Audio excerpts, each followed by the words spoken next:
100. আচ্ছা We can start. এখানে 98 দেখাচ্ছে আর দুজন ঝুঁকে যাক তারপর বসতে পারি এটা কন্টিনিউয়াসলি হবে, এটা প্লাস মাইনাস হবে. We can start. Everyone please, Shoumen Patro, please switch off your video. Okay, fine. Thank you, sir. Yes, start. Camera off করতে বলছি, কেমন? Okay. Good afternoon, myself, Dr. Asutosh, Head, Postgraduate Department of Zoology. I would like to take this opportunity to extend welcome to all our participants who else be a part of our webinar series titled Genesis, Revolution in a Post-Apocalyptic World 2020.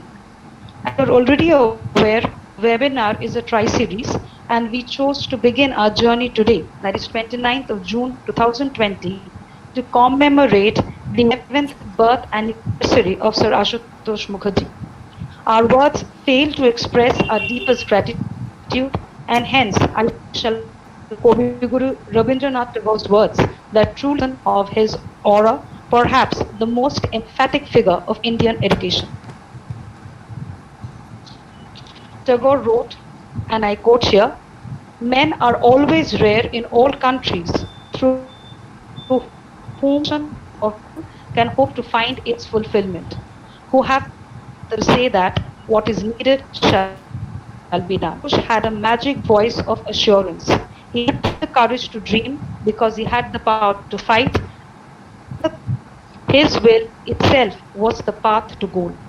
May we all get inspired each day to carry forward huge legacy. Moving on, we have among our first speaker, Dr. Priyanka De, Assistant Professor, Postgraduate Department of Biotechnology, St. Xavier's College, Kolkata. She shall be delivering a lecture on Lockdown Stress Relievers, a focus on emotional health. Welcome, ma'am, and it is a delight to have you with us today.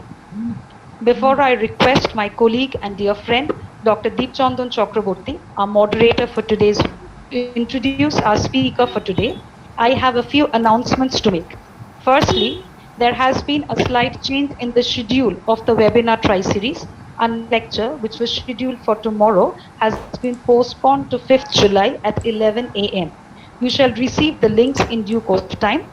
Secondly, may I request all participants except our speaker, moderator, and our technical support staff to kindly mute their microphones.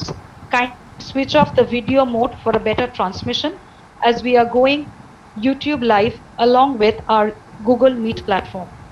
A recorded version of this winner tri-series shall be made available for all our participants.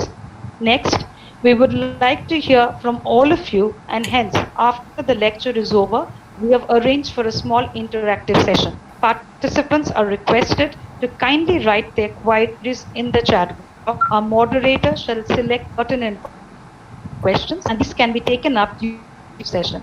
Kindly excuse us that all questions cannot be addressed due to the constraint of time. Finally, all participants shall receive a feedback form that will be reaching you by your email, that you need to fill up and submit online. Participants who shall attend all the 3 lectures shall receive an e-certificate of participation. Now, without the time, may I now request our moderator, Dr. Deepchandran Chakraborty, to kindly introduce our speaker for today. I welcome you once again and happy listening. Thank you all. Thank you, Dr. Rai. Here I am going to introduce my good old friend, Priyanka, Dr. Priyanka De. She and we actually belong to Baligon Science College, and we completed our masters together, and that's since a very long period, and she have completed her PhD in IICB, mainly that was in cardiac biology, cardiac physiology, I think I am right. Following that, after completion of her PhD, she immediately joined to her at present working place, that is St. Xavier's College in the Biotechnology department, and from that point she shifted her research interest towards something that is called cognitive biology.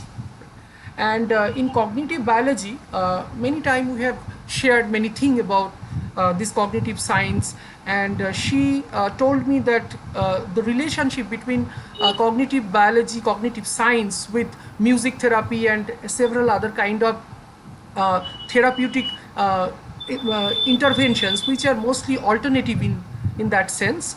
And after that, I can tell that she not only restricted herself in this physiology arena, she has so many interests, so many areas she have traveled, and she believes that the relationship between literature and science is a very very strong thing, and if somebody is able to bridge up these two things, that will be a fantastic thing. And from that aspiration, she have wrote one book, that is the ultimate query, that is the storybook which is based on the শেষ প্রশ্ন of Saratchandra Chattopadhyay. And following that, she have written another book, that is the enigma of human existence, the odyssey of survival, in very recently in 1919. So from that point, she has just entered into the realm of well-being, human well-being, through various kind of psychological and cognitive stimulations of a person. So I introduce, I just welcome her to join as our speaker, the first speaker of this webinar, and you are most welcome. Priyanka, over to you.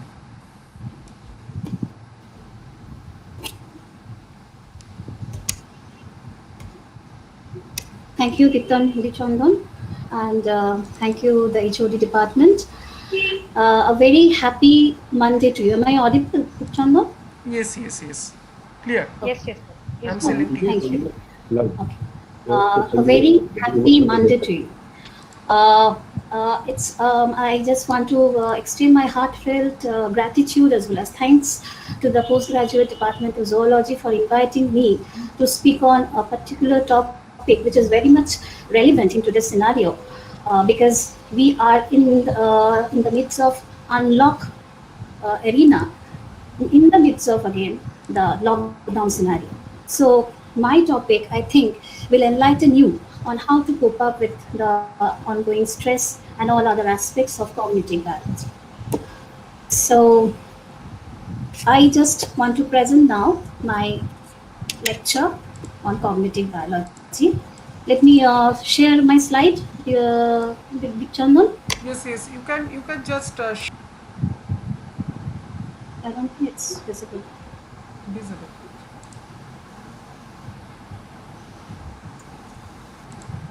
আপনার একটা মানে chat লিংকে একটা popup খুলবে নাকি নিচে?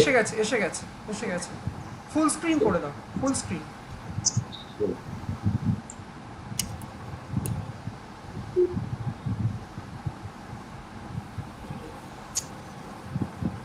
Just click full screen.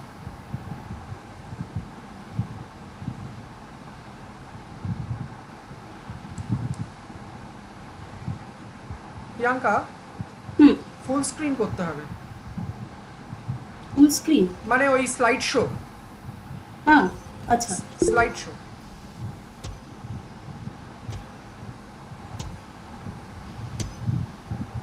Is it okay? Is it okay? It's okay. It's okay. Absolutely okay. You can continue. Okay. So let me start with my topic. It's lockdown stress relievers, a focus on emotional health. In order to begin with this topic, we all are aware of the term stress. It's not a new term for us, but let me define it in terms of biological perspective, which actually gave the first definition of stress through Hansel. The famous person whose picture is being shown in the slide is a famous endocrinologist as well as a physician. He mentioned for the first time that we all have got a particular perspective in terms of physiological manifestation, in terms of stress. And that is called an adaptation in the form of general adaptation syndrome. General adaptation syndrome actually is highlighting 3 different stages of stress.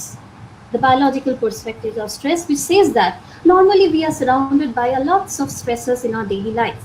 And it's also a normal adaptive syndrome in us, which helps us to cope with the daily stresses.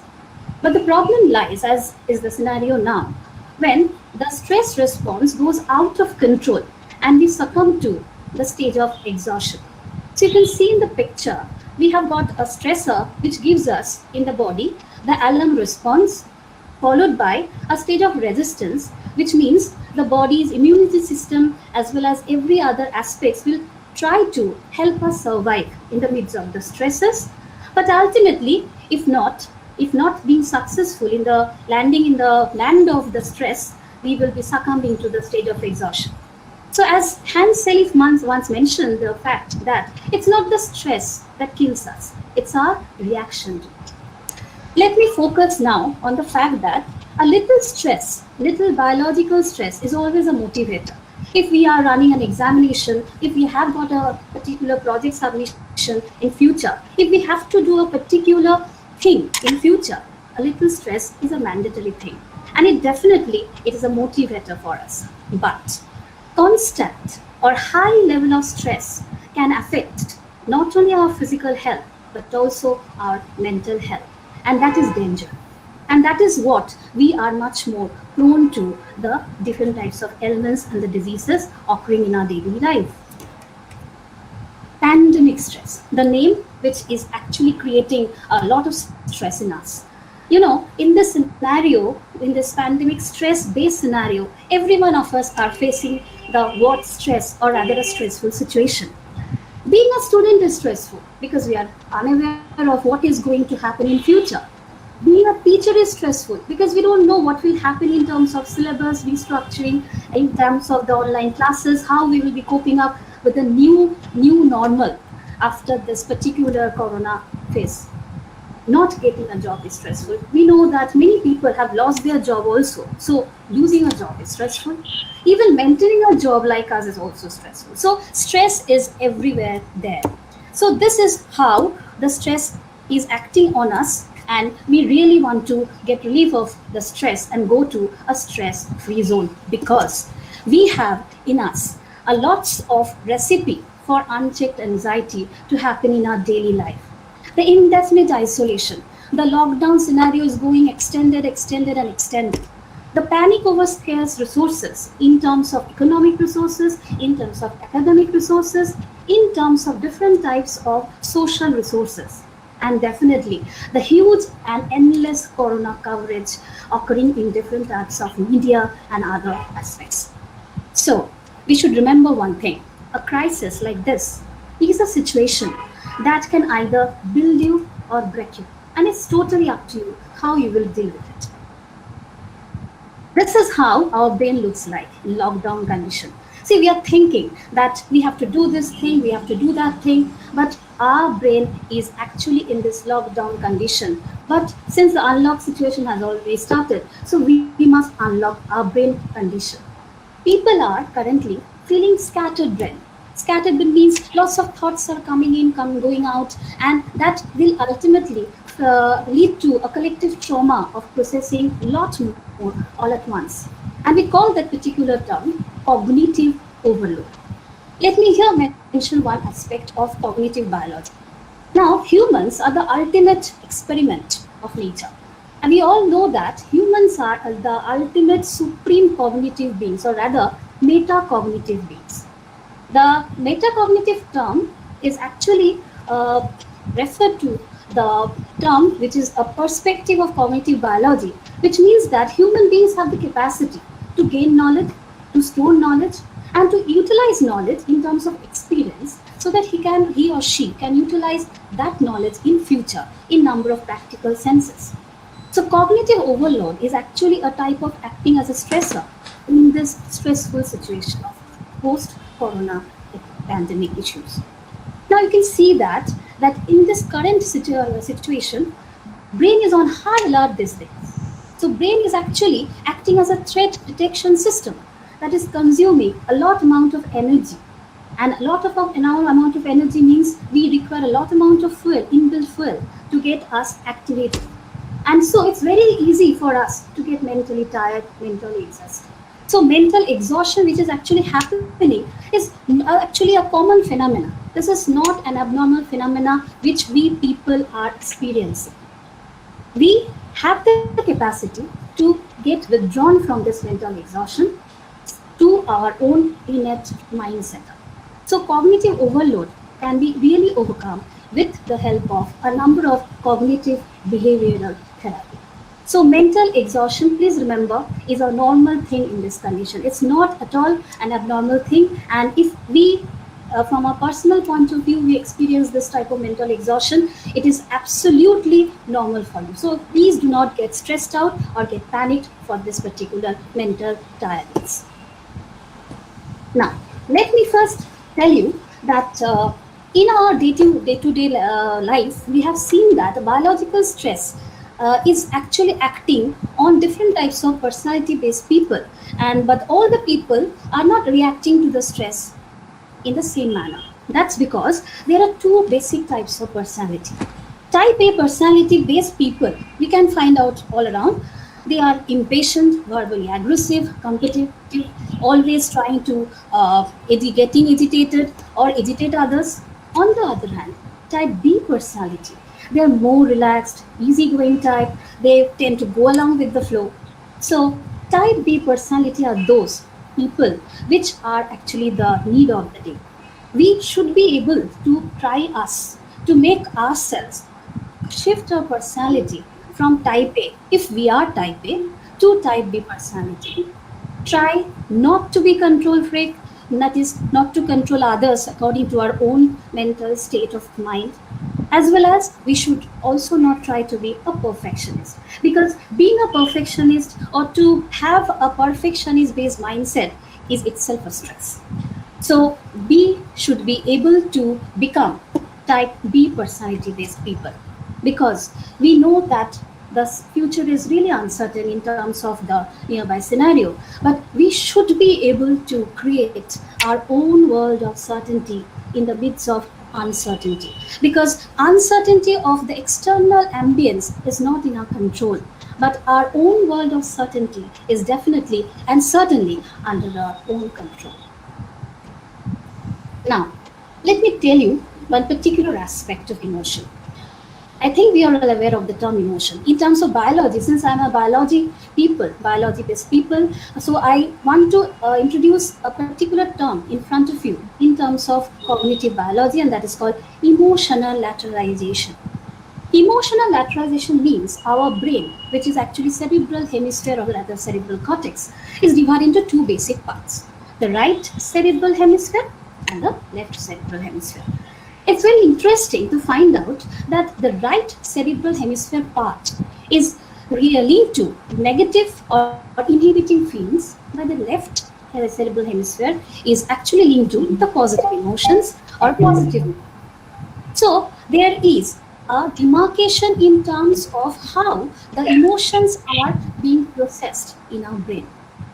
On the contrary, we have seen that if we consider the different lobes, anatomical lobes of brain, we call the cerebral cortical lobes, these are also vital landmarks for different types of biological functioning. Like we have the frontal lobe, which is very, very important for us in terms of being a cognitive being, because this is the frontal lobe which helps us to think, which helps us to memorize, which helps us to decide, which helps us to take the different types of feelings and process it under our particular domain of the brain structure.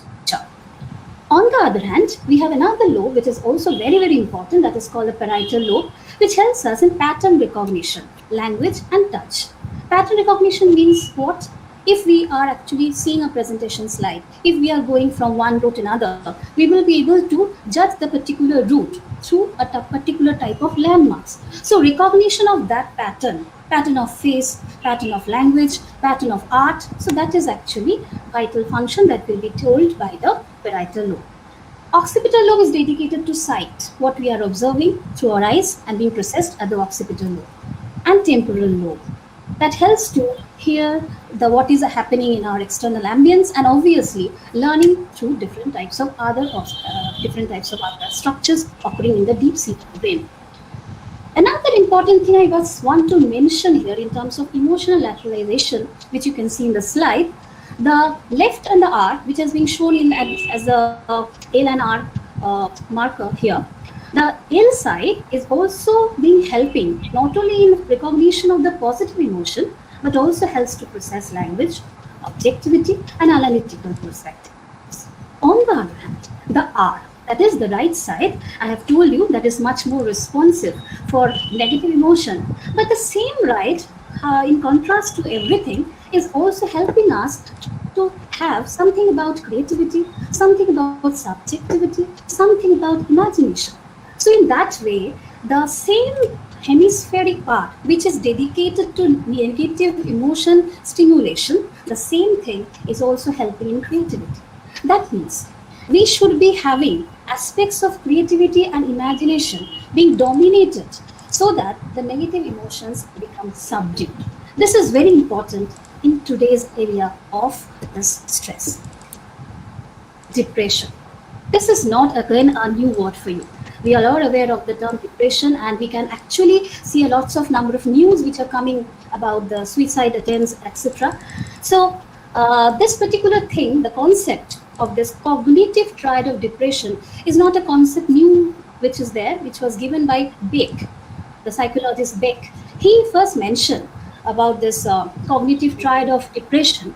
He mentioned three terms: hopelessness, helplessness, and worthlessness. See, the three terms are actually called the cognitive triad of depression. Because the be having a sad mood, persistent sad mood, this is if happens for a particular 1 day or a 2 day or a 3 day, that is not again a problem. I have told you this is totally a normal scenario because mood swings can happen in this condition of stressful situation. But persistent sad mood is really a classical sign of depression. And this should be coupled with the lack of interest, lack of focus, lack of pleasure, and that is called anhedonia. So anhedonia plus persistent sad mood at least for 2 weeks, at least for about 15 days, is actually a mandatory requirement to be recognized of having a patient of depression. And as we all are aware, untreated depression, because we don't want to express the feeling that we are depressed, we try to hold our depression. So untreated depression can really get worse. And you can see in the picture, we are trapped in that world of negativities, negative views about the world, negative views about oneself, negative views about the uncertain future. That particular thing can in fact lead us to what is known as, in terms of psychology, suicidal ideation. And it is that particular time, the alarm bell of having the treatment, have alarm bell of ruining ourselves, leading to death will come. So please be aware of not facing the situation of this cognitive triad of depression.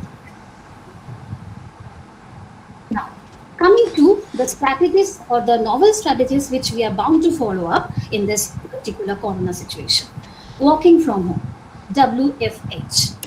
Suddenly, your living space is becoming your workspace. It's very important to have a focus zone in your home because lots of interruptions are coming off through your babies, through your husbands, through your friends. Always they are a chaotic environment. So please have some focus zone for your work. Hello? Audible.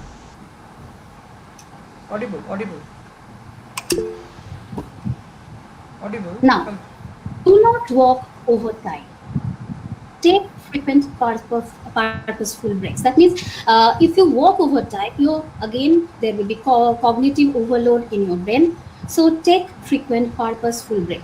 Now, in our biological rhythm concept, we have a rhythm which is less than 24 hours. We call it ultradian rhythm. So the rhythm of focusing on a particular hard work, then taking a rest. So if you maintain this rhythm, even in your work from home strategy, then obviously you will never feel that mental tiredness or mental exhaustion. So create your own regime. Create minor milestones. Do not have so many objectives coming inside in your brain in the form of macro goals. Please try to have small mini goals. And design your day but focus on priority, because we all use the term stress management, time management. But for me, time management is nothing but stress management. If you focus on your priority, if you focus on the most challenging or the less desired task when you are beaming with energy, say in the morning or at night, then it's easy for you to do your work, or rather to channelize your energy in some productive area. Refrain from hearing anxiety provoking news. Please avoid endless corona coverage. Updating yourself is very good. Managing social media, now there are so many aspects of social media for you. So information intake is not a problem nowadays, but so many things in the form of breaking news are coming inside you, inside your brain, and you are getting updated for a good or for a bad. It's totally up to you. Please rely on credible websites for a limited amount of time. Knowing true facts about COVID-19 scenario can indeed help you reduce the stress. And please, never try in continuous forwarding and sharing those pandemic news, because stress has got a particular term in psychology. We call it ripple effect of stress. If you are stressed, please keep stress on you. Do not try to create ripple effects of stress. The continuous forwarding and sharing of this pandemic news through WhatsApp, to Facebook, etc., can indeed lead to the ripple effect of stress in the society, amongst your friends, amongst your allies, and that can create a stressful situation, stressful country, stressful globe. So please avoid endless corona coverage. I would say it's not corona which is becoming a pandemic. It's fear, anxiety, depression which is becoming a pandemic now for these reasons. Now, what we can do? You should be able to understand, realize the fact that every one of us reacts differently to stressful situation. It's our innate mental programming that needs to be changed. If we adopt the right mindset, we can proactively protect our health, psychological as well as physiological health. Not only our health, but also health of those who are coming in our surrounding area. Here, we should be able to understand the aspects of four important molecules, or rather biomolecules, which should be able to guide us in the long extending journey of mindful awareness, the need of the day. Let me talk about the reward molecule. When we are happy, when we want positive emotions to be created all around your ambience, particular thing, we should be targeting the reward molecule dopamine. Eating a chocolate, getting an award, getting a reward, doing good for others, doing good for us, ourselves, dopamine. So we should increase the amount of dopamine. Serotonin, another important mood booster, which increases the feelings of worthiness. That is very important in fighting with depression. So we should help ourselves to increase this important mood booster molecule. Endorphins, endogenous brain molecules, which are able to have the power of acting as a pain relievers. And therefore, if the pain is not in our body, if the pain is not in us, then obviously we will be joyful, we will have a rewarding life. Another anti-anxiety molecule is GABA, which has some antagonistic role. It actually creates a sense of calmness in us. So GABA is also necessary to slow down the continuous neural firing which is happening due to, again, a lots of stressors inundating us from different aspects of the society. So mindful awareness is the need of the day. Very, very important. In this situation, when we are locked down at home, do something that is productive. Remember, our ecology is also dependent, our ecosystem is dependent upon productivity. We call it gross productivity, we call it net productivity. Ultimately, it's the productivity which the ultimate homeostasis of the society. Get rid of dullness, mundaneness of your life. Indulge in your coveted passion. Passion may vary from person to person, but be creative, be productive, revisit your old hobby. We, in our day-to-day busy life, we may forget our old hobby, Then we forget to nurture our old hobby, nurture our old passion. And this is the right time when you should be able to revisit your old hobby. The research says that if you continually try any particular type of activity for a continuous 21 day, regime, then actually that particular regime becomes your hobby. So please revisit your old hobby. Try to appreciate yourself. Do always think that you are worthful and so you should be appreciating your productivity, not only yours. You should be appreciating others' creativity also. Appreciating and acknowledging others' creativity is also a positive way of feeling good. Love in what you do. Because again, in our body, in our brain, there is a system which is called nucleus accumbens reward system. And that is linked with the dopamine. If you love in what you do, if you love in what you think you will be loving about, then obviously you will have too much amount of dopamine, which will make you happy, which will make you lively and lovely. Please inhibit yourself. Please increase your self esteem. You can do everything. Make it a point to think that you are productive, you can do everything in your life. Do not get stressed out in the form of boredom and muddiness. You can indulge in writing poems, writing stories. You can maintain your own blog sites. You can dance to your heart content. Have the music. You can sing yourself. You can play music. You can listen to music. You can cook. You can explore your kitchen talents. Uh, in our daily, again, busy schedule, we have forgotten to cook for ourselves, cook for our family. So it's the right time to explore your kitchen and see how you can indulge in self cooking. You can paint. Please unleash a painter in you and make any artwork. Do anything that will make you happy. Do something that is productive. Now, cooking, for example, is very, very important in terms of therapeutic value. Why? Because it requires lots of patience, lots of effort, lots of skills, utilization of your five sense organs. In this condition of stressful situation, use novel, innovative cooking ideas for stress relief. And it's my particular perspective to feel good is I would like to distress not only in cooking but also having some sugary decorations, because we know that I'm not talking about the diabetic people though. Having sugar is a temporary fix for the body to be happy. If you can decorate your items, the presentable, make it presentable. So sugar consumption temporarily increases serotonin, antidepressant. As a result, you will feel happier. I would here like to present with you, because it's a type of data, scientific data for me, because I have tried a lot of cooking ventures in this lockdown situation and I'm coming with some slides or some diagrams, some pictures of my innovative cooking style. These are the, again, since I indulge in sugar decoration, these are some of the cooking ideas which I've tried. Because we are not taking outside food now, so everything is inside our own kitchen. So these are the things which I've tried. Now, so what we get is we have to relax in our own way. Do not exaggerate small things. You can relax in your own way, like you can watch movies, any movies which you want, horror movies, comic movies, any movies you want. Read storybooks. Play games. It can be computer games, it can be usual board games, it can be simply the board games. Solve puzzles, because that can have a type of brain exercising regime on your brain. Engage in household chores. Keep your house organized. If you do not organize your house or regular grooming, you will feel claustrophobic of an environment, because a chaotic home is actually equivalent to a chaotic mind. Try to get plenty of uninterrupted sleep.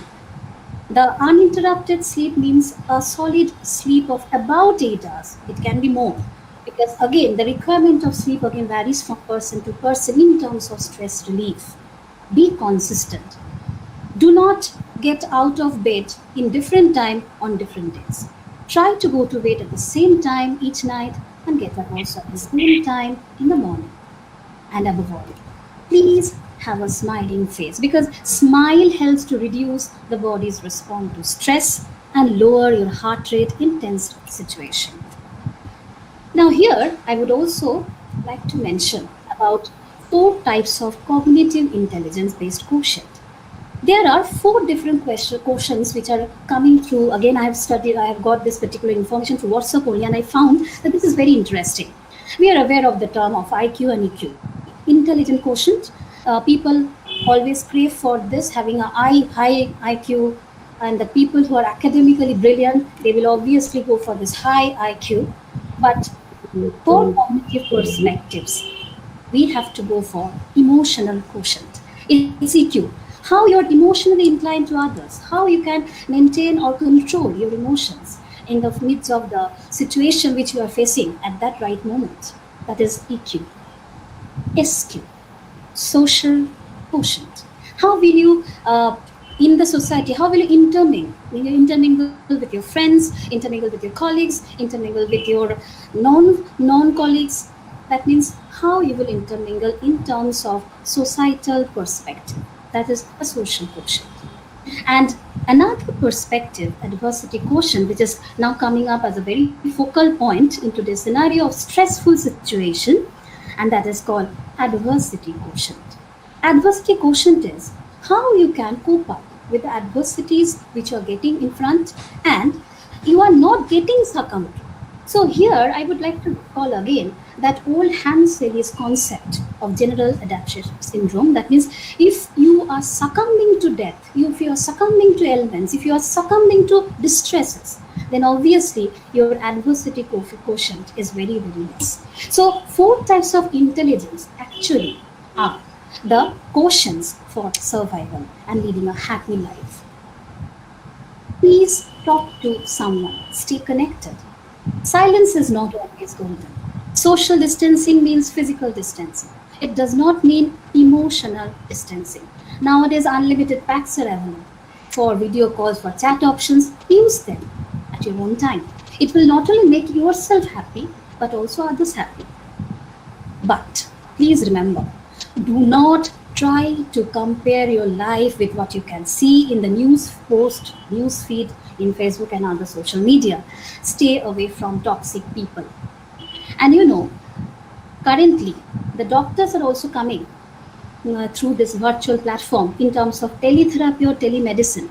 That is a positive sign for us, for the seniors who cannot travel outside the home. And from the home front, they can take the valuable advice. So teletherapy or telemedicine is how we can stay connected with the doctors also.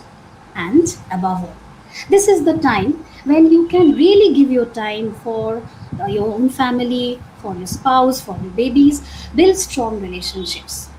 Just fill up the gap which you perhaps have got before. Try to hit healthy, balanced meal. Low fat diet with plenty of protein. Take a lot amount of amino acids. Bump up your fiber. The fiber intake not only makes you fuller, but also helps you to reduce cholesterol, rather bad cholesterol. Take a lot of antioxidants in the form of the raw fruits and vegetables. Warm milk is very important because nowadays a number of Ayurvedic concoctions are being coming up in the news. You can take that also, but warm milk, herbal tea means you can use a lot of ginger tea, tulsi tea, or any type of tea which is there, herbal tea, reduces stress and promote calmness amongst your cells. Please do not forget to treat your bacteria, which is the helpful bacteria in our body. Probiotics are very important in this regard. Please take ample amount of probiotics, which can create a healthy gut microbiota in your body, because gut microflora are ultimately the fats that will keep you healthy physically, physiologically.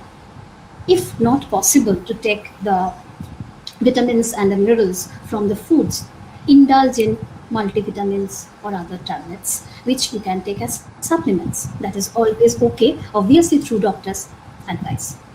Dark chocolate is good. I'm not talking about the ordinary chocolate which is available in the market. I'm talking about dark chocolate. That means everything which is full of antioxidants. And keep yourself hydrated. Drink a lot of water. And for your feast of eyes, aim for a variety of colors on your plate, because that can be through green vegetables, tomato, vitamin E, vitamin C. That means if you use a lots of vitamins and minerals on the palate, that will increase your appetite and also will help you to keep healthy and wealthy. It's time to detox your mind. It's time to detox your body. So, very, very important is exercise. Now, exercise can be of different types. For some who have already indulged in physical exercise, they can do their regular physical exercise at home. But who have not tried, for them, definitely please do not start in some harsh physical exercise. Because ultimate goal is to relieve your internal endorphins, the pain relievers I have talked about, that can boost your mood. The physical exercise helps to release endorphins, and that same endorphins will help to reduce the immune system chemicals that may worsen your depression. So, physical exercise, in very not harsh physical exercise, is good for you. On the other hand, another part of exercise is mindfulness, the hypnosis, meditation, practicing yoga, deep breathing exercises that helping deconditioning, defocusing. What is that? Conditioning means we all have a fixed mindset. We always try to cope with the stressors, having that mindset in our mind. But this is the time we should be able to de stress or decondition. Just like the fact that we want to refresh the button, that is deconditioning. And defocus, focusing on a particular goal is important for us to have a goal oriented life. But sometimes we need to defocus to have the calmness of mind. So, this exercises, breathing exercises, yoga, pranayam, this help in deconditioning and defocusing. I would here like to mention that pranayam is actually that is having the vital energy in our control and controlling the breath and awakening of the vital energy whose name is prana. Pranayam actually it gives the rhythm to our breathing and helps to calm down our nerves also. And the two types of pranayam which can be practiced by any ordinary folk irrespective of gender, irrespective of age. So that is called anulama viloma, which is called alternate nostril breathing that helps in curing a number of diseases, especially again anxiety and depression. Another one, Kapalbhati pranayama, that helps to throw out, the internal stale carbon dioxide stored within you. In our physiology book, we have studied about forced expiration, forced inspiration. It is actually utilizing those terms that this pranayama are being practiced. So please detox your body as well as mind now. Body, heal thyself. Psyche healing. This term this may not act as a type of the universal physiological treatment in terms of the doctors and the clinical person, but I have complete faith in it, and lots of people do have got the complete faith on this particular term, psyche healing. What does that mean? Psyche healing, the body heal yourself. This is based upon the fact that our mind is the ultimate controller of all the different domain structures of our body. Coming to the hierarchy of the internal structure, cells, tissues, organs, systems. So mind is the ultimate ruler and the cells are nothing but subjects. So if the cells are affected, obviously we are diseased. If we can control our subjects through mind, then the mind, it has the capability to heal itself, and through the healing power of mind, the cellular architecture can be changed. So this is the time to alter the chemistry of your mind, because we all have an innate mental portrait in our body. Reprogram your subconscious mind. Do program yourself to be upbeat, effervescent, joyful, utilizing positive affirmations of life, positive attributes of life, positive emotions of life, positive vibes of life. And this is also the time for catharsis, which is called emotional release. Now let me talk something about catharsis. It's a psychological term which was introduced by Aristotle. After that, lots of people have worked on this particular term. Again, in our day-to-day life, we forget actually to release our internal repressed or suppressed emotions. Emotional release can be through tears, through suicide, through exercise, through singing, through productivity. So it can be a positive or negative. So it's the time. This particular situation is your time to have your emotional release through positive psychological aspect. So talk to your friend, listen to music, create your own artistic work or exercise accordingly, and that is the time for catharsis, because catharsis is suppressed, that can lead to anxiety and even suicidal attempt. Energy medicine, energy healing. Here I would like to mention about certain wheels of light or energy centers which are inherent in our body. We call them chakras. These chakras or the energy power, these are there in our body, and these act as some healing points or healing structures which are again linked to a number of glandular function. So there are lots of glands like we have known about the endocrine glands like the thyroid glands, the pineal glands. We have talked about the much about the hypothalamus, the pituitary gland. So all the glands are actually having a role on other structures. So if we can control the glandular aspects, then obviously we will be healed naturally. So chakra based healing, which is also called pranic healing, is very important in terms of the psyche healing. Psyche healing also comes up with lots of alternative forms of healing which we can do sitting at a home. Music therapy. We all are aware that we love to hear music. But music therapy, when we say, you can sing to your heart's content, as I have mentioned before. Songs can be pleasant and unpleasant. If there is a heavy, loud sound in front of you, obviously you won't like it. It can help if you want to sleep now. Obviously, you can have a type of song or type of music that can have a calming effect on your mind. So obviously, there is the relevance of vibration in terms of sound. So sound vibration in ornamental form becomes a music, becomes a song. So that's where the frequency therapy is important. Any music is made up of several frequencies which are known to create constructive patterns in the brain which can enhance brain functioning as well as neuroplasticity. What is neuroplasticity? When we think of some other connections connected with our basic some important news or important subjects, important activities, important ideas, then we get connected. The brain synapses get connected. And the strengthening of the synapses is what is called neuroplasticity. Our brain becomes flexible to tune itself to different types of constructive patterns. And please remember, every object in the universe vibrates and therefore resonates with a distinct, unique frequency. In physics, we have learned about resonance. If you remember, resonance happens when an object, any object, is vibrated at its own frequency. This is possible through chanting of mantras, Om-based hymns, the bhajans, the high energy vibes. Technique of repeated chanting. We are asked to chant the Om 108 times. We have a number of techniques of utilizing the mantras occurring again, and again. So repeated chanting is nothing but the best form of resonance which can affect our body, affect our glandular structure. So here, the music or a particular mantra or a chant creates a resonance interference pattern, resulting in a healing effect. It increases the vibes, it increases the natural vibrational frequency, which we have lost due to a particular ailment, a particular disease. So continuous chant creates a type of calm, standing wave within our body, which enhances our natural body's vibrational frequency, matching with the same set of frequency as the chant you are chanting on. So this is being used in various parts of the world.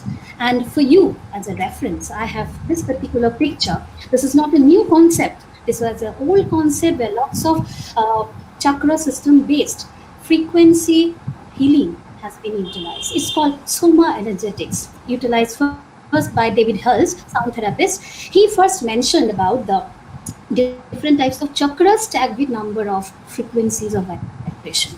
You can see in the picture, there are 7 chakras. The chakras, you can see the root chakra, the sacral chakra, the solar plexus chakra, the heart chakra, the throat chakra, the eye chakra, and the crown chakra. Every chakra, as I have mentioned before also, is considered as an energy point. If you stimulate that energy point, the particular point being linked through the nervous system, stimulating an organ, stimulating a particular gland, which will be having a stimulating effect, releasing its negative energy, imbibing the positive energy, and having a overt healing relief.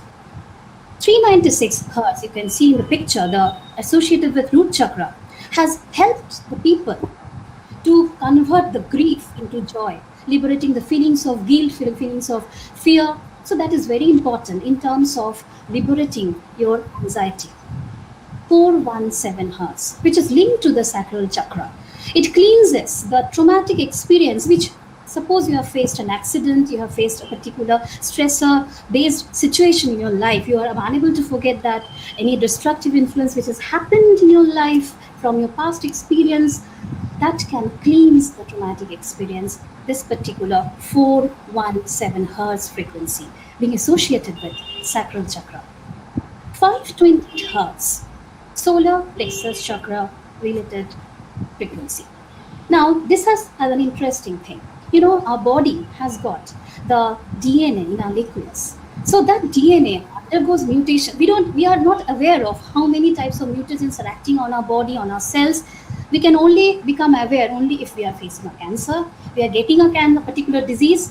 So mutation is happening in our body spontaneously. But is the DNA repair or the DNA repair mechanism, lots of things have been studied on DNA repair mechanism, which has been linked to this particular frequency. That means if you use this frequency-based vibration, many of the things can be undone at your body, at your different types of glandular level, at your different types of cellular level, tissue level, organ level, structure level.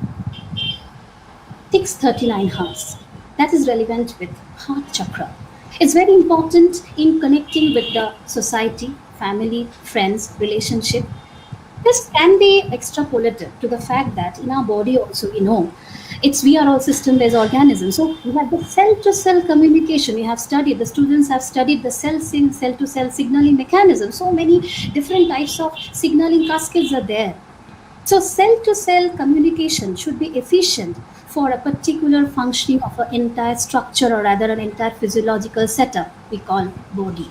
So 639 hertz can reconnect each and every cellular aspects to make it a blast. 741 hertz, it helps to cleanse the cell from the toxins.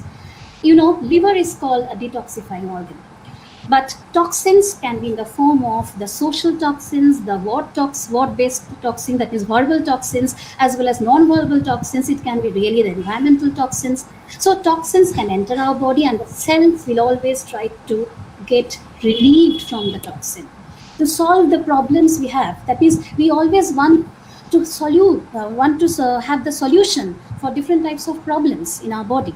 So we need to solve the problems, and if we get that 741 hertz based mantra or vibration being chanted again and again, associated with throat chakra, that will help us to wipe away different types of problems and help us also to have a decisive effect on our brain. Finally, the heightened form chakra, that is the third eye chakra, that is related with awakening intuition, raises the awareness, consciousness of your body.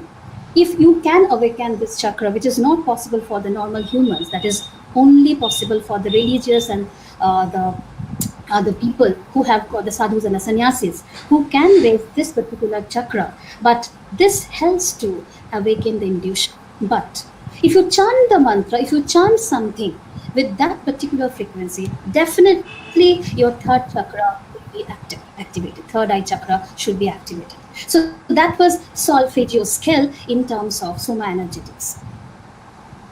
Healing music with positive energy, you can check in your YouTube. YouTube has got the facilities with lots of types of videos which are coming here. Like, see, these are the different types of hertz-based frequencies which are there in your YouTube channels. You can search. There are Tibetan music, there are Hindu music, there are a number of types of hertz or rather vibrational music which are available that will help you to calm down and help in emotional release of your negativities. Meditation, psyche healing, hypnosis. Meditation, we have seen scientifically, it has got a power to activate specially 3 different areas of anatomical regions of brain. What are they? One is called, please remember here again, I have mentioned in the very first slide that cerebral hemisphere has got two parts, right and the left. The right hemisphere has got something to deal with the negativities and vice versa. So we have seen that it is the cerebral cortex which has got a part which is called frontal lobe. We call it a frontal cortex. And among the frontal cortex, since we are humans, the heightened experimental aspect of nature, we have got a particular structure which is important in cognition, that is called prefrontal cortex. The left side of the prefrontal cortex, which is very, very important in taking the decision, planning, logistics, etc., that is activated, leading to a feeling of well-being, reduced anxiety, reduced depressive symptoms, and that is found in case of meditation. Another is the parietal lobe. I have mentioned that helps to recognize the pattern of face, pattern of words, pattern of language, pattern of roads, the sense of orientation. That becomes dampened down. As you know, if you are an experienced meditator, you will be feeling oblivion of your space and time when you are in deep meditation state. So parietal lobe becomes dampened down, left prefrontal cortex becomes activated, and another very important aspect, thalamus. Thalamus is also which is another part of the brain. That thalamus is also getting dampened down. What is thalamus? Thalamus is just like our ordinary switchboard. We can switch on the light with switching on the particular button, and we can switch off the light by particular on the switching off button. Thalamus has got the same thing. We have the 5 sensory inputs.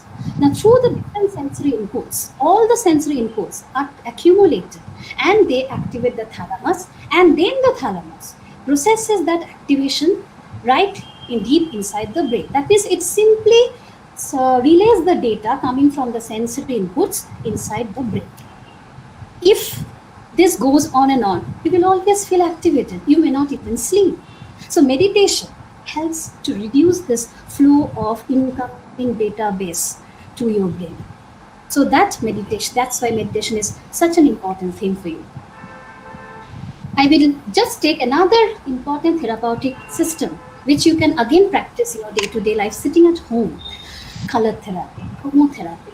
Yes, color is the thing which makes you stimulated. Each of the color photons has its own wave energy, wave the frequency, body recognizes these waveforms and therefore respond to them. You know, you can select colors according to your own mentality, or if you have a particular mood swing, if you have a particular down mood, you can excite that mood through number of triggers we will call emotional triggers of color. You can see in the picture, like red stands for having the high energy, passion, action, desire, excitement, whereas if you want to sleep, calmness, serenity, trust, that will give you the blue color. Hope, growth, productivity, balance, homeostasis, that will be green color. If you want to befriend, if you want to have a positive aspect of your life, if you want to have the confidence in your life, or have the friendliness, have the enthusiasm to get notified through your channelization to the outside world, then it's again the yellow color. In this way, the emotional triggers of colors are there, and continuing with that, I will again go back to the psychic healing process where, remember, I have told you about the 7 different types of chakras. That means crown chakra till we have the root chakra. That's all the 7 chakras, which are nothing but the rainbow of vibration, energy centers. Through pranic healing, if any of the chakra is found to be down, sluggish, or stuck, then you can stimulate that particular chakra having some color therapy. It can be through crystal, it can be through magnet therapy, it can be through number of color define effect which you can have. Now, for example, if you see the slide, you can see the crown chakra. It is electric, violet, and golden colors. They are very important, utilized for the healing chakra. So you can see the color. If you have that particular crown chakra getting down, dampened, and the crown chakra has got a number of glandular physiological manifestation inside, so you can heal that chakra through this particular purplish or violet color. The throat chakra, you can see the blue prana, because it's called pranic healing. That is a soothing effect, calming effect, or anti-inflammatory effect. That means if you have inflammatory bowel disease, for example, if you have any inflammatory problem if you have an inflammation as a part of any ailment, you can use the blue color at this part, throat chakra. That means you need to stimulate the throat chakra and help you to treat the particular patient.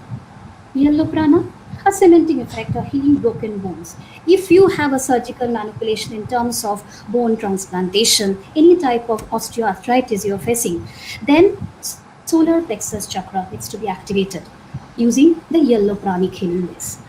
If you have a problem of having some antibiotic based resistance problem, or if you have viral infection, bacterial infection, that means you want to have a disinfecting effect, just as sanitation problem. So then you can use the green chakra, that means the heart chakra. So that is also a green pranic healing, which is important, you need to be stimulated. Sacral chakra, it breaks down the energy blockages, and simply like the red prana, it can be also used to activate other higher chakras which are in the category. And root chakra, the ultimate red color chakra, that is linked with the position of the root chakra. You can understand that is actually an amalgamation of lots of physiological body system. It can be reproductive system, it can be excretory system, it can be nervous system, it can be any other system, including digestive system. So you can have problems at any of the systems which have got a type of vent in the form of root chakra. So if you want to stimulate the root chakra, if you get stimulating effect on the root chakra, then many of your internal elements can be cleansed. So what we get is, ultimately, after learning all the psyche healing, that means body has the power to heal, and I've talked about lots of about the different types of highly psychic and cleansing points in terms of chakra points that relate to your healthy body, healthy bodily perspectives. But ultimately, what you need to is, through all these techniques which I've mentioned, these techniques you can utilize not going outside your home or house. You have to practice this, you can practice this staying at home. Re-energize yourself, activate your chakras, activate your energy healing system. Stay positive, stay joyful, stay happy through your rivers and hours freely flowing inside your body, inside your brain, inside your mind. Awaken yourself through active mindfulness. Do accept the uncertainty, because again, the future is not in your hand, but present is. So please and please try to remain in the present. Do not think of the past and do not even think of the future. Try to stay and have a hope. Hope is the best medicine which we can have in this stressful situation. So try to stay in present condition. So present tense is the motto of the day. Do pray, do hope. Because prayer is the most important weapon against all types of trials and tribulations which we face in our daily life. It is the most effective medicine against all types of distresses we have in our body. Try to unwind ourselves. Remember the Ctrl-Alt-Del button of your computer, and also do not hesitate to use the refresh button whenever, wherever you require. Start loving your isolation. Please love your isolation and solitude. Stay healthy psychologically, physiologically, and please enjoy a happy and rewarding life. Only then you can enter a stress-free zone. These are some of the books which I have read in this condition, and I will also suggest you to go through this particular types of books. The motivational books are there now, the freely downloadable books are there in the internet. If you have, number of ebooks are there available. And obviously I would also like to share, which Dr. Dick Chandon has told, this is my latest book on emotional well-being concept, the enigma of human existence. You can go through this book also. And what we get is a quote which has been given by Maxwell Maltz. He actually wrote this book. If you see the slide, the Psycho-Cybernetics, if you can see the slide, you can see the book which is named as Psycho-Cybernetics. Maxwell Maltz, he first mentioned about the mind-body transaction going on, and he mentioned different types of techniques, mental techniques, which is there for stimulating your body as well as mind. So That particular thing is there, and as the person says, steer your mind to a productive, useful goal. So you can reach the greatest sport in the world, peace of mind. Thank you. Thank you. Thank you, Priyanka. Sriparnadi. Yeah. Yes. Thank you so much, ma'am. This was a wonderful lecture. And since we have a number of questions coming up, we have selected a few, and I would request Deep Chandan to kindly interactive session for 5 to 10 minutes time much. Sure. Okay. Okay. Once again, Deep Chandan, you can go ahead if you want. am I first? Am I audible? Am I audible? Yeah, Priyanka? you are. And Yes, everybody? yes, yes. Okay, Absolutely. okay, okay. I have received so many questions. That's why I congratulate you that so many responses from students, and they have so many queries, and it is very hard to put them together. Like all the questions are completely different, I think, and still they are coming. If I try to sort some of them, right?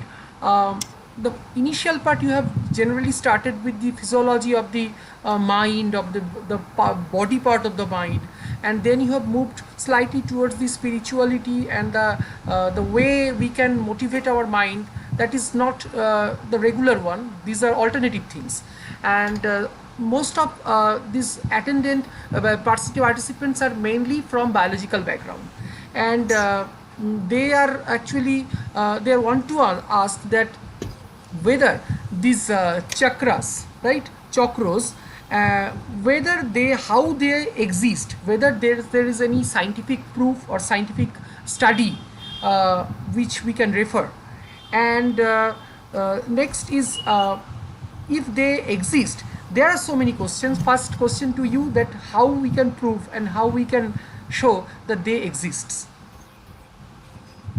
Okay. First of all, the first thing which I just want to here mention, see, you have mentioned that I have shifted from basic physiology to psychology. But the current scenario of cognitive neuroscience is that we need to compare both the body mind axis together with the other aspects, which is the psychology. So there is no, first of all, no confrontation between Yes. psychology and neurobiology. Okay. Now, the chakra or the healing which I have mentioned, that has been, yes, it's not a regular form of clinical aspect, or the doctors, the medical doctors, the doctors who are treating the epidemics, the pandemics, they do not obviously will tell you to heal through chakras. Okay, it's for us, because the medicines which we have to rely on from the perspectives of doctors, we have to go out, we have to take the prescription, we have to go to the OPDs, we have to go to the shop, we have to bring that medicines and then heal ourselves. But it has been found, yes, the placebo effect, the term we use in biology is placebo effect. People, there are a number of cancer patients, lots of old age houses have been studied regarding this mantra and all these aspects, where it has been seen that the terminal illness have been actually solved. They have no hope to survive. So the regular chanting of the mantras have in fact cured even the terminal illness people. So in that way, if you do not say that we have got an in vitro culture on the in vivo models, no, we don't have all those in vitro culture based, cell signaling cascade based, experimental thing based knowledge or the proof. No. But the thing is that when it comes in terms of physiological manifestation, if you are cured, you can understand that, right? If the people gets cured, if the person feels good, then you can understand from your aspect only. So that feeling good, that aspect is there. That there is, and we call it alternative forms of healing. The basic form of healing is there, but this is an alternative form of healing, and this also has got a particular word called nowadays. It's very important that to have that mind body connection, where we get the interactions from the endocrine system, immune system, stress system, nervous system. Where we call that particular aspect as psychoneuroimmunology. That field is Right. also actually being especially being emphasized upon nowadays. Yes, so the direct in vitro culture or direct experimental setup is not there, but physiological manifestation based activities, the case studies have been there for healing up effect. Yes, Okay, definitely. okay, okay. The next one is actually, what is energy medicine? Do you have any idea? Energy Yeah, medicine. I have already mentioned, the energy medicine, energy healing. That means nothing but, as I have mentioned, that we all have got a cells in our body. The cells do talk amongst themselves, and it's very essential when the cells forget to talk among themselves. Then there is a disharmony between body and mind. And psychic healing or the pranic healing system says that if you have a disharmony between body and mind, then you will get that disease. And it is also said that you actually have got a disease inside you which gets manifested maybe after 2 years, after 3 years, after 4 years, and there is always a gap between the physiological manifestation of the disease from outside and the inbuilt disease activation deep seated in your body.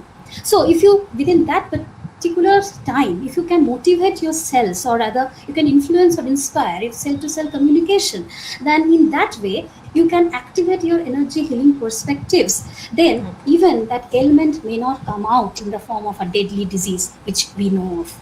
So Okay, yes, there is a way energy to have that medicines. energy vibrations being activated in your body, because I have told you energy chakras are nothing but they are the setup which are tuning to your glands, and glands are your thyroid glands, your pineal glands, your pituitary glands, your master glands. So it's endocrine system basically. Okay. The next one is, it is also my question. So I think Okay. that is sleeping. Excessive sleeping, is it a sign of stress condition? Well, there has been lots of things about sleep hygiene. Now, the term which is used nowadays in the case of sleep psychology is sleep hygiene. People say that yes, we must maintain sleep hygiene. But for me, for an example, I can give you my example. I have been throughout my life till now. I have been a late riser. I have never seen the sun rising. Okay, but that doesn't mean that I am a bad girl. That doesn't mean that I have less amount of energy. My energy level seems to be high at about 12 o'clock. And that is in sharp contrast to what I teach in my own department, that means the biological clock mechanism, which says that yes, you should go to your bed at about at least 8 or 9 o'clock. But my system has been adaptable or activated according to that. If you sleep at a particular, for example, for 12 hours, 13 hours every day, then obviously it's a sign of not your physical tiredness but your mental tiredness. But if you suppose have a program at now, all night program which you have awakened up in the particular day, then next day your body will be physically tired. Then it's quite, you can take at least 1 or 2 days to get rejuvenated, because rejuvenation is the key to face any type of hazards of your body. Because if you don't sleep again, because sleep is the ultimate medicine for every disease, so you have to sleep, and your body will make you understand that yes, you have sufficient sleep, because next day after even the 14 hours or say 15 hours of sleep, you will feel rejuvenated even after getting up in the morning or in at day, as the cases may be. If you're not getting that refreshing motivation in your body, then definitely you have some problem in your body. Because if you remember, in our childhood days, we have actually read the story of Rip Van Winkle, who have slept for years. Okay, and then once he just simply was awakened to find out that everything in the world has changed.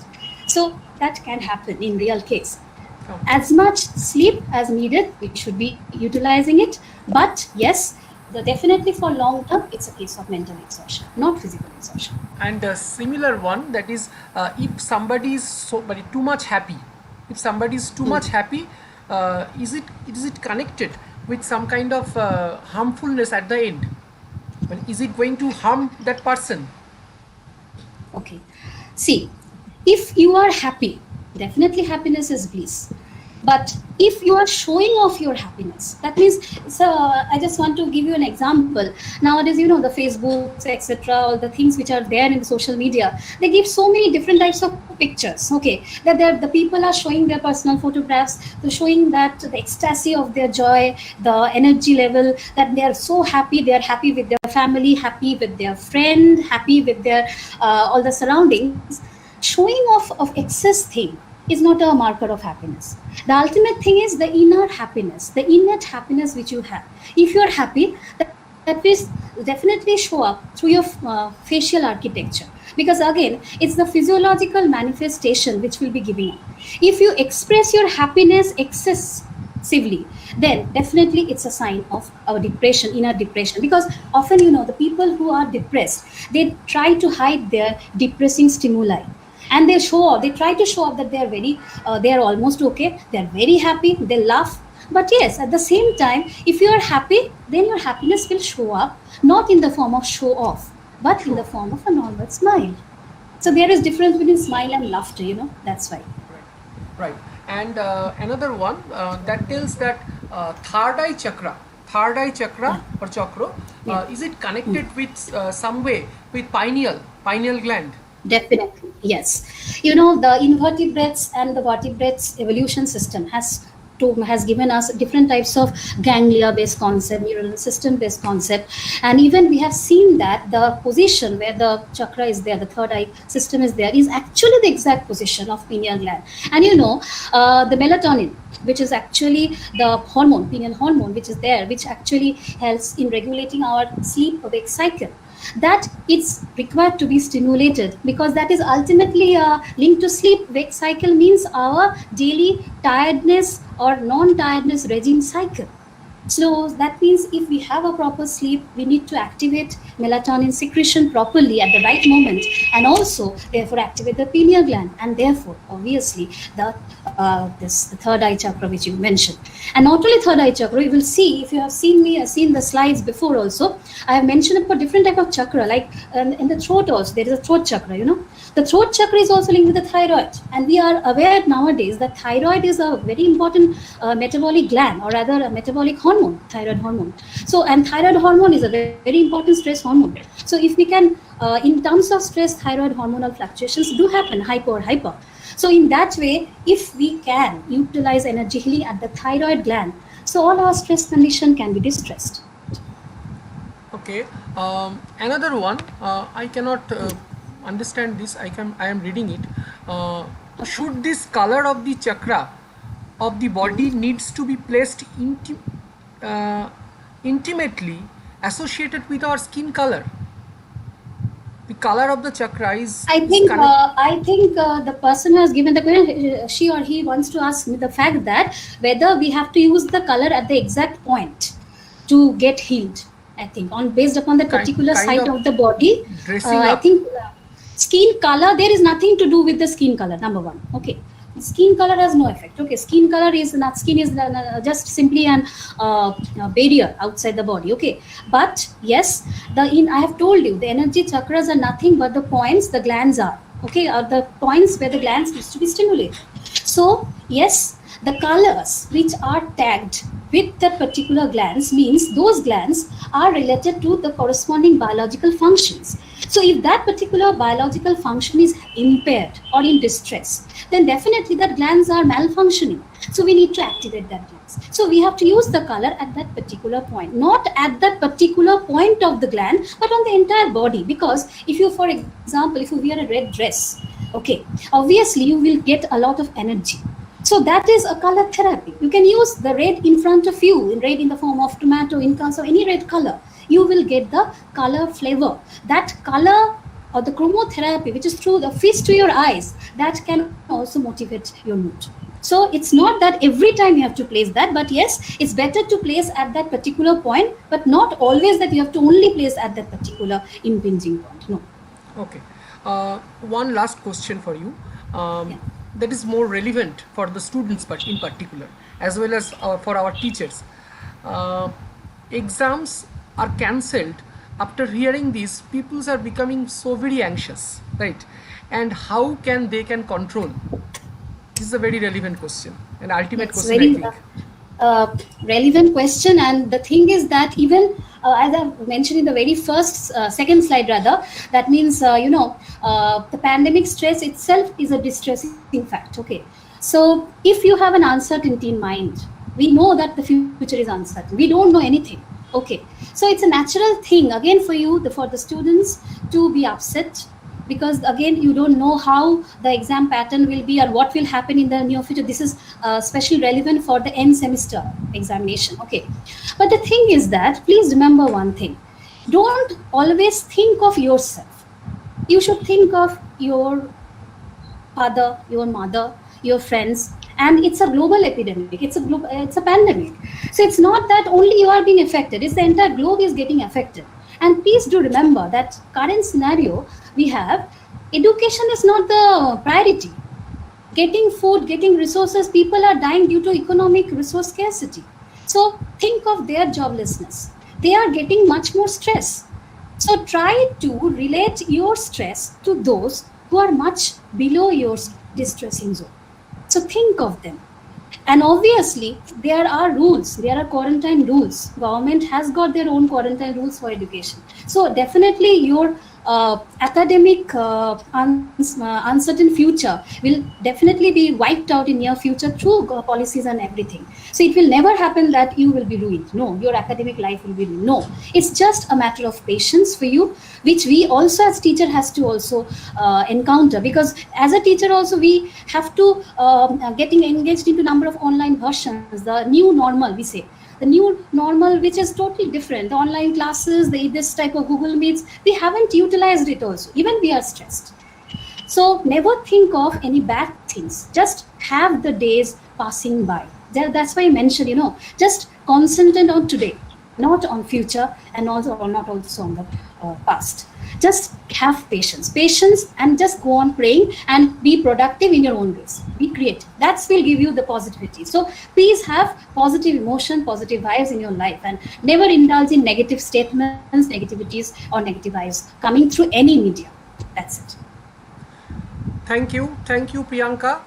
We are actually wanted to express and spread positivity, and that actually happened with you. And I think all our audience, they have actually received that vibration of positivity, and they are able to transform or transmit that positivity through them to others. And in this chat box, we have seen that so many questions as well as so many answers, and that means everyone is participating in this dialogue. And it would have been very useful that people are if we allow them to talk, but the time is limiting. So ultimately we want to just wrap up this session, and over to Dr. Sriparna Dottoray, our HOD, and she will complete this session, and over to you. Thank you so much. Thank you, ma'am, for this wonderful interactive session. I have a number of people to thank for today's lecture, and I'll begin one by one. First and foremost, I'll begin with you. It was wonderful.